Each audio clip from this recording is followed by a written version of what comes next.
आगे बढ़ते हुए फ्रेंड्स, अब हम देख रहे हैं टेंस को, जिसमें सबसे पहला टेंस हमारा कौन सा है? Simple present tense. अब जब सिंपल प्रेजेंट टेंस आता है, राइट, तब मैंने यहां पर कुछ देख रहे हो सेंटेंस स्ट्रक्चर लिखे हुए, ठीक है। ईच एंड एवरी टेंस जो हमारा है, जिसमें से हम एक्टिव में से पैसिव में चेंज कर रहे होते हैं, तब हमें किसे फॉलो करना है वो मैंने यहां पर लिखा हुआ है। तो अगर आप देखो कि सेंटेंस पॉजिटिव हो सकता है, नेगेटिव हो सकता है, इंट्रोगेटिव हो सकता है। इंट्रोगेटिव में तीन तरीके के होते हैं। एक नॉर्मल जो कि हेल्पिंग वर्ब से शुरू होता है, एक WH क्वेश्चन से शुरू होता है, और जो केवल एक्टिव पैसिव में हु की जो स्ट्रक्चर होता है वो मैंने कुछ यहां पर लिखा है। अगर आप यहां पर पॉजिटिव को देखोगे तो पॉजिटिव को आपको देखकर पता चलेगा कि पॉजिटिव यानी क्या होता है, जो एक्टिव वॉइस का जो सिंपल पॉजिटिव सेंटेंस होता है उसकी बात हो रही है। और यहां पर वापस से मैं एक चीज आपको बता दूं कि एक्टिव वॉइस का पॉजिटिव यानी क्या होता है? टेंस होता है, ठीक है। तो अगर सिंपल प्रेजेंट टेंस की आप स्ट्रक्चर देखोगे तो एक्टिव वॉइस का जो प्रेजेंट टेंस का स्ट्रक्चर होता है वो सेम रहता है। कैसे? तो देखते हैं। Subject, verb, object, other words, right.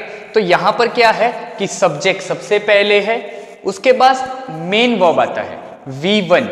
अब सिंपल प्रेजेंट टेंस है तो ऑब्वियस है उसे S या ES लगाया होगा। उसके बाद ऑब्जेक्ट रहेगा और उसके बाद जो अदर वर्ड्स आते हैं वो रहेंगे। तो उसका पैसिव में कैसे हम कन्वर्ट करते हैं कि ऑब्जेक्ट बिकम्स योर सब्जेक्ट। तो यहां पर सब्जेक्ट की जगह क्या आएगा? ऑब्जेक्ट आएगा। उसके बाद यहां पर आपको प्रेजेंट फॉर्म की बात हो रही है, सिंपल प्रेजेंट टेंस की बात हो रही है, तो प्रेजेंट के जो टू बी फॉर्म्स होते हैं इज, एम, आर, वो आपको यहां पर लगाने होते हैं। तो इसीलिए यहां पर क्या आएगा? Is, am, are. उसके बाद आएगा वर्ब का थर्ड फॉर्म। याद रखना फ्रेंड्स, जब भी आप एक्टिव में से पैसिव में चेंज कर रहे होते हैं तो हर एक पैसिव फॉर्म में ईच एंड एवरी टेंस, कोई भी टेंस रहेगा, पैसिव वॉइस में जो वर्ब आएगा वो वर्ब कैसा होना चाहिए? पास्ट परफेक्ट होना चाहिए, ठीक है। इट मींस यहां पर क्या होना चाहिए? V3 होना चाहिए, ठीक है। उसके बाद हम बाय लगाएंगे, उसके बाद ये सब्जेक्ट यहां पर ऑब्जेक्ट की जगह पर आ जाएगा और उसके बाद अदर वर्ड्स होगा। तो सेम सेंटेंस अगर नेगेटिव में होता है, तो अगर सिंपल प्रेजेंट टेंस का सेंटेंस कहीं पर आप देख रहे होंगे नेगेटिव होता होगा, तो वो नेगेटिव सेंटेंस क्या है? जिसमें हम डू या डज का इस्तेमाल करते हैं। तो subject plus do does plus not, it means वो सेंटेंस कैसा रहेगा? नेगेटिव हो जाएगा। जब भी सेंटेंस में डू डज यूज होता है तो क्या यूज होता है? V1 का फॉर्म यूज होता है। उसके बाद ऑब्जेक्ट है, उसके बाद अदर वर्ड्स है। तो उसकी ही सेम अगर पैटर्न हम पैसिव वॉइस में देखने जाए तो object is, am, are, it means do does जहां पर यूज होता है वहां पर हमें वो प्रेजेंट टेंस का सेंटेंस है और इसीलिए हमें वहां पर हेल्पिंग वर्ब के तौर पे क्या यूज करना पड़ेगा? एम, इज, आर यूज करना पड़ेगा फ्रेंड्स। अब बात करते हैं इंट्रोगेटिव की। तो इंट्रोगेटिव सेंटेंस में नॉर्मल जो हेल्पिंग वर्ब से शुरू हुआ होता सेंटेंस होता है, तो क्या होता है कि डू डज से शुरू होता है, ठीक है, और एक्सक्लेमेशन यहां पर जो क्वेश्चन मार्क है उसके ऊपर वो एंड होता है। तो यहां पर ऐसे सब्जेक्ट जब हमारे पास एक्टिव वॉइस आता है तो उसे हम जब पैसिव वॉइस में चेंज कर रहे होते हैं तो वो क्या होता है? एम, इज, आर हो जाता है। डू डज की जगह हम क्या लगाते हैं? एम, इज, आर लगाते हैं। वैसे ही सेम यही सेंटेंस पैटर्न फॉलो करना है, केवल क्वेश्चन जो WH क्वेश्चन होता है वो इसमें थोड़ा ऐड हो जाता है। और एक अलग से आपको सेंटेंस पैटर्न सीखनी है, वो किसकी है? हु की है, ठीक है। अब मैंने यहां पर कुछ एग्जाम्पल्स लिखे हैं और यहां पर जो एग्जाम्पल्स है उस एग्जाम्पल को हम सॉल्व करेंगे with the use of this structure, ठीक है। तो सबसे पहला सेंटेंस देखते हैं, आई क्लीन द रूम। अब ये जो सेंटेंस है उसमें सबसे पहले हमें क्या आइडेंटिफाई करना है? सब्जेक्ट को आइडेंटिफाई करना है। सब्जेक्ट क्या है? आई है, ठीक है।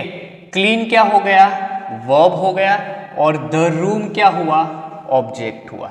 तो यहां पर ये सब्जेक्ट है, ये वर्ब है और ये ऑब्जेक्ट है। इट मीन्स ये सेंटेंस कैसा है? पॉजिटिव सेंटेंस है और पॉजिटिव सेंटेंस को जब हम चेंज कर रहे होते हैं तो कौन सी सेंटेंस पैटर्न हमें यूज करनी है, पॉजिटिव की। तो आप देख सकते हो यहाँ पर सब्जेक्ट भी है, V1 भी है, ऑब्जेक्ट है।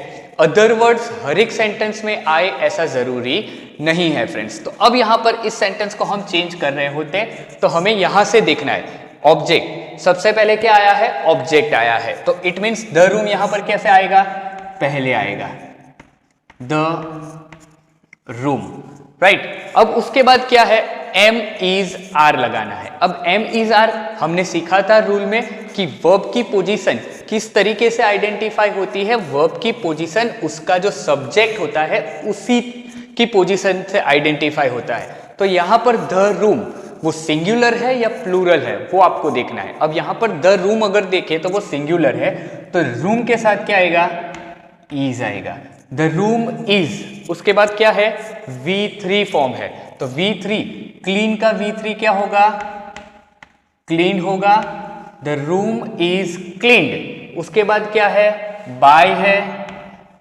अब देखते हैं आई, पर्सनल प्रोनाउन चेंज हमने देखा था रूल नंबर 5 में कि पर्सनल प्रोनाउन चेंज कैसे किया जाता है। आई का क्या होगा, मी होगा। तो ये आपका आंसर बन गया है, the room is cleaned by मी।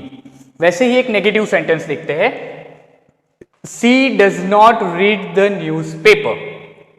सी क्या है, सब्जेक्ट है, डज नॉट हेल्पिंग वर्ब है, रीड वो क्या हो गया, वर्ब हो गया, एंड द न्यूज़पेपर वो क्या हो जाएगा, ऑब्जेक्ट हो जाएगा। तो यहां पर ये जो सब्जेक्ट है ये वर्ब है और ये ऑब्जेक्ट है।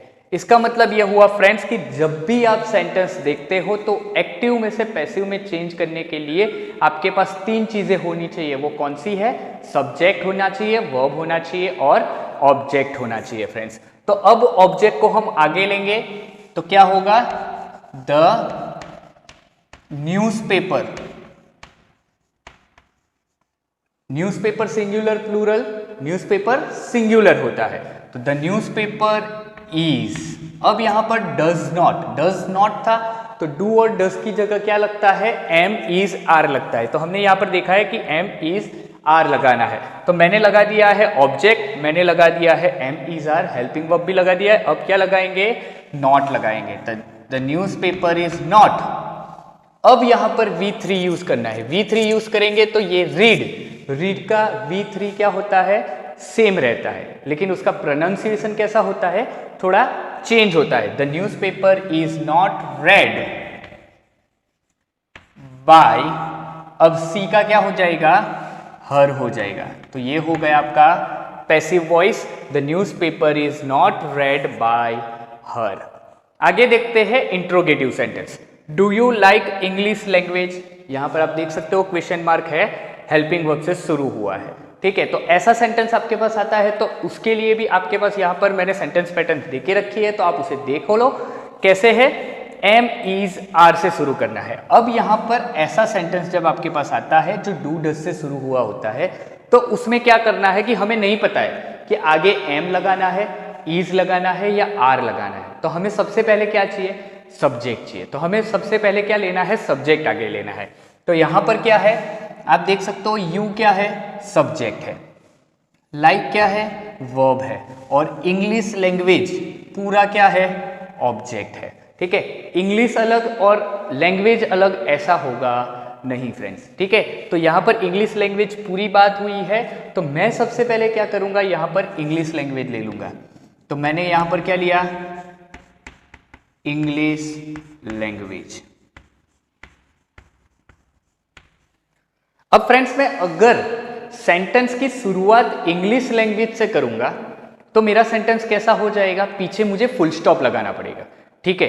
अगर मैंने यहां पर फुल स्टॉप लगाया तो एक्टिव में से पैसिव में चेंज नहीं होगा। क्यों, क्योंकि एक्टिव का सेंटेंस अगर पीछे आप क्वेश्चन मार्क देखते हो उसका मीनिंग ये होता है कि आपको पैसिव वॉइस में भी उसे क्वेश्चन मार्क में ही रहने देना है। हमें ये जो सेंटेंस है, टेंस है, उसे चेंज नहीं करना है, उसका फॉर्मेट चेंज नहीं करना है, ठीक है। तो अब यहां पर इंग्लिश लैंग्वेज है, तो इंग्लिश लैंग्वेज सिंगुलर होता है या प्लूरल होता है, इंग्लिश लैंग्वेज एक सिंगुलर चीज है, तो उसे हम आगे अब क्या लगाएंगे, इज लगा देंगे।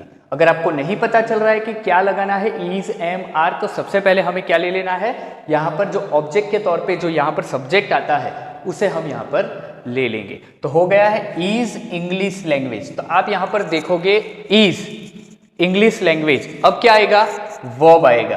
तो लाइक का क्या होगा, लाइक्ड होगा।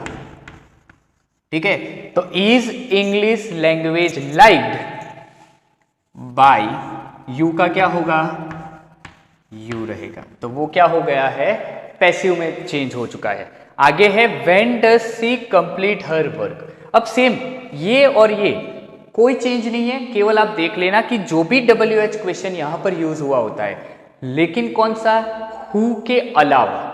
हु जब यूज होता है तो उसकी सेंटेंस पैटर्न अलग रहती है। तो यहां पर कोई भी हुआ है, व्हेन है, वेयर है, वाई है, व्हाट है, कुछ भी है, ठीक है, तो हमें यहां पर वही का वही सेम लगा देना है, कोई चेंज करना नहीं है। तो WH क्वेश्चन हमने लगा रखा है। अब यही सेंटेंस पैटर्न हम फॉलो करेंगे व्हेन। अब यहां पर डज है, when does she complete her work. तो व्हेन अब हमें नहीं पता है यहां पर क्या लगाना है, तो हर वर्क आगे ले लेते हैं पहले, her work. Her work singular है, प्लूरल है, हर वर्क सिंगुलर होता है, तो इज यहां पर आ जाएगा। When is her work, complete का V3 कंप्लीटेड, बाय लगाएंगे, सी का क्या आ गया, हर आएगा, तो क्वेश्चन मार्क डाल देंगे, तो हो गया when is her work completed by हर। तो ये आपका हो गया एक्टिव में से पैसिव में। अब लास्ट सेंटेंस देखते हैं, हु कंडक्ट्स द एग्जामिनेशन। अब ये सेंटेंस है, WH क्वेश्चन ही है, लेकिन उसकी सेंटेंस पैटर्न कैसी होती है, अलग रहती है, क्योंकि उसकी शुरुआत कैसे हुई है, हु हुई है। अब जब हम सेंटेंस को हु से शुरू कर रहे होते हैं, तब हमें एक चीज ध्यान में रखनी होती है कि जब कोई भी सेंटेंस, अब अगर हम हु से पूछते हैं तो उसमें हमें सब्जेक्ट मिलेगा नहीं, ठीक है। तो अगर इस सेंटेंस में हम आइडेंटिफाई करेंगे तो यहां पर कंडक्ट क्या आ जाएगा, वर्ब आ जाएगा, एंड एग्जामिनेशंस क्या आ जाएगा, ऑब्जेक्ट होगा। अब हु से क्वेश्चन पूछा है इसीलिए सब्जेक्ट नहीं रहेगा, तो सब्जेक्ट नहीं रहेगा तो इसमें हम क्या करेंगे, इसकी शुरुआत कैसे करेंगे, बाय होम, राइट। तो यहां पर आप देख सकते हो हु की जो सेंटेंस पैटर्न है उसमें सबसे पहले हमने क्या लगाया है, बाय होम लगाया है, उसके बाद ऑब्जेक्ट लेना है, ठीक है। अब यहां पर दो तरीके से आप बना सकते हो, ठीक है। ये जो इज एम आर है उसे आगे भी रख सकते हो, उसके पीछे ऑब्जेक्ट लगा सकते हो। तो यहां पर हम क्या करेंगे, बाय होम। अब यहां पर क्या हमें हेल्पिंग वर्ब लगाना है, नहीं पता है क्या लगाना है, तो सबसे पहले हम क्या लगाएंगे, द एग्जामिनेशन, राइट। अगर गौर से देखोगे तो एग्जामिनेशंस है, तो एग्जामिनेशंस क्या होता है, प्लूरल होता है, तो इस जगह पर जो हमने स्पेस छोड़ी थी वहां पर क्या लगाएंगे, आर। तो by whom are the examinations conducted. तो ये क्या हो गया है, आपका पैसिव हो चुका है। अगर आप इस तरीके से बनाते हो, by whom the examinations are conducted, तो भी वो सेंटेंस कैसा रहता है, सही रहता है, ठीक है। तो ये था फ्रेंड्स आपका सिंपल प्रेजेंट टेंस। और सिंपल प्रेजेंट टेंस के जो स्ट्रक्चर होते हैं उस स्ट्रक्चर के हिसाब से यहाँ पर हमने कुछ 5 एग्जाम्पल लिए थे, उसे हमने सॉल्व किया था, ठीक है। वैसे ही आगे अब अलग अलग टाइप जो सेंटेंसेस के होते हैं, अलग अलग सेंटेंसेस होते हैं, उसके हम सेंटेंस देखेंगे फ्रेंड्स।